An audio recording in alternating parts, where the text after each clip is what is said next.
नमस्ते अपना पंजन की। हम सरस्वती विश्वकर्मा आज लेके आए हैं बहुत सुंदर छठी मैया के गीत। जैसन कि अपना पंचे जाने थे, यह त्योहार हमारे बिहार की जितनी माताएं बहनें हैं बड़े हर्ष उल्लास के साथ और बड़े ही कठिन के साथ इस व्रत को मनाती हैं। तो आप सभी लोग ये सुंदर सी छठी मैया के गीत सुनिए और हमारे गीत में साथ दे रही हैं हमारी प्यारी प्यारी दीदी लोग, निर्मला दीदी, उर्मिला दीदी, रिंकी दीदी, और हमारे साथ में है तबले में ऋतुराज भैया। तो आइए सुंदर सी छठी मैया के गीत सुनते हैं और छठी मैया की कृपा आप सभी दर्शकों पे बनी रहे।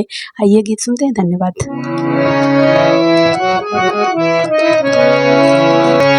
छठी माई के ऊंची नीची